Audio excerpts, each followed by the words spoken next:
Alright, hello everyone, welcome back to the channel. This, of course, is another anime reaction video, and today we are getting into some more Daily Lives of High School Boys, episodes 9 and 10. Getting very close to finishing this series. It won't be, because we still have at least one, maybe two more videos after this one goes up, and I don't even remember when this is going to go up. I don't feel like looking up when it's going to come out, but, because after episodes 11 and 12, then there's 6 OVAs.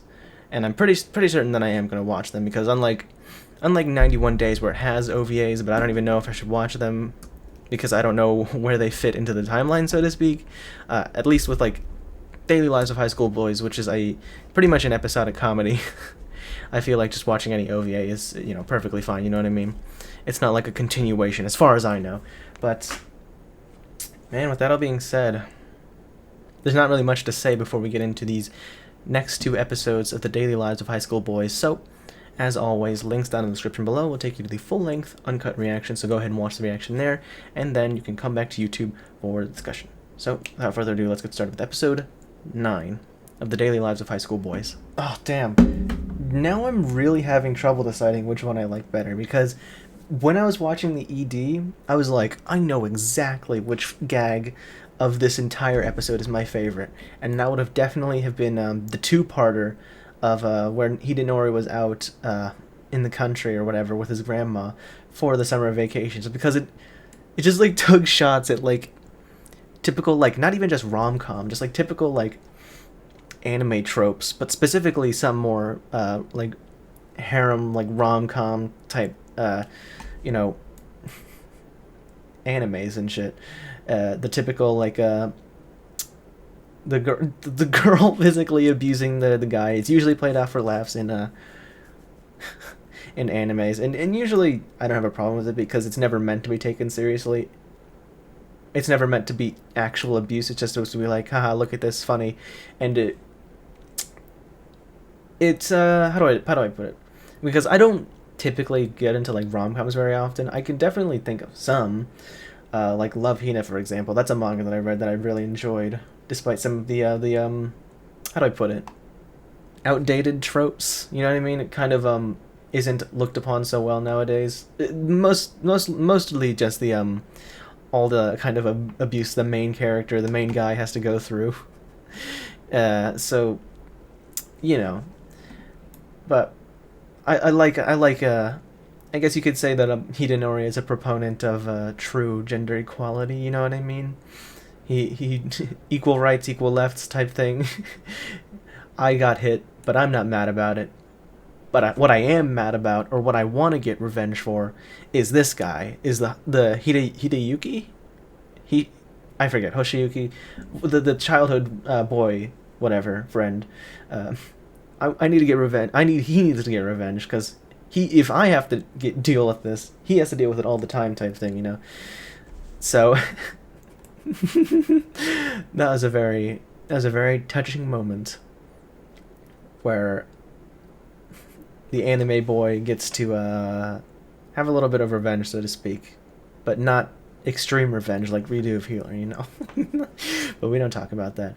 And then, I also really loved the second half, where she was thinking about confessing to him, and I was just, in my mind, I was thinking, how could they flip this shit on its head, because that's what the show likes to do a lot, likes to subvert expectations, you know? You think one thing and then it's flipped to the other, and I thought a whole lot of things would happen instead of a straight up confession, but what the show hit me with instead, I could not have in a million years pictured that. I thought he just randomly went into a story about how his mother was disowned by her family for no reason. I don't know why he said that. I don't know why he started with that. And then I was thinking, oh, he's such a sweet boy because he wants to visit his grandma, because he can't ever visit her otherwise because they don't get invited to things for the family. And I'm like, okay, that's very sweet. How is this going to end? What does this have to do with the confession? And then, by the way, we're first cousins. That shit came out of way farther than left field. Like, that was way out there. I, again, could not, for a million years, have ever seen that coming. So I love that. I also like, I did really also enjoy, some of the shenanigans with the whatchamacallit, the student council. The glasses on his head joke was pretty funny. But the two like gags that I have a hard time picking between, which is my favorite, is the Hidenori in like the countryside bits, and then the finally the backstory on Habura's past as the archdemon. But I think I'm gonna just have to give it, because I'm ranking it by which one I think is the funniest, so I'll have to give it to Hidenori and the Boonies, because that was a fantastic set of jokes. I love that one, and because I liked the after credits scene a bit more solely because it expanded on some characters and some intrigue that was set up earlier, and it was funny, but not as funny as Hidenori's gag earlier in the episode. So yeah, but that's pretty much all I had to say about this episode. So I'm going to get into episode 10 now of The Daily Lives of High School Boys. God, picking a funniest gag from this episode is going to be really difficult.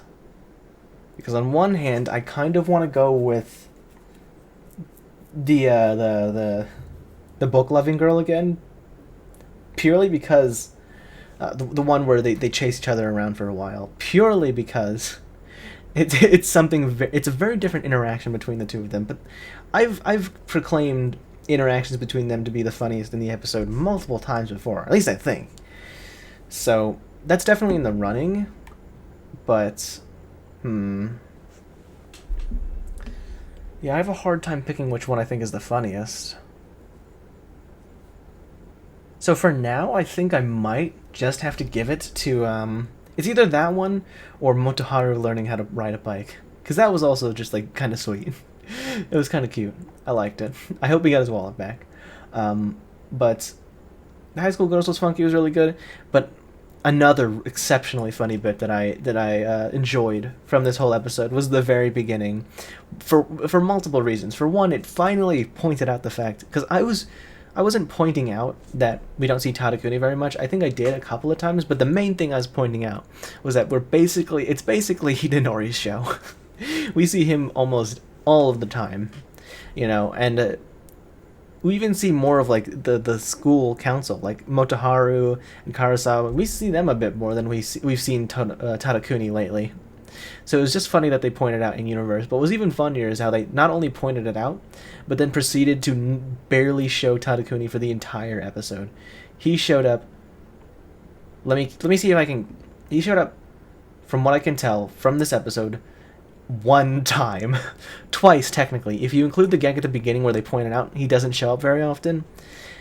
But once, if you only consider the very end of the rice cake choking jokes, where he was at the very end, where he was the first person to get saved from choking on the rice cakes. And that's pretty much it.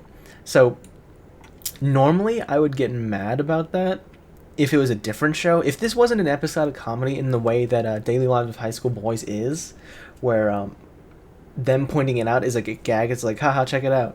We know he's not here very often. Also, he's barely in this episode. Isn't that wacky? I would be more mad if that happened in a different show, where they were just like, they pointed out, like, because they made jokes about that in let's say Bleach. Like, they're like, each goes like, hey, what the hell? Aren't we supposed to be continuing the Aranka arc at this point? And he's like, nope, we're gonna be doing filler for a while now, so get used to it, Ichigo.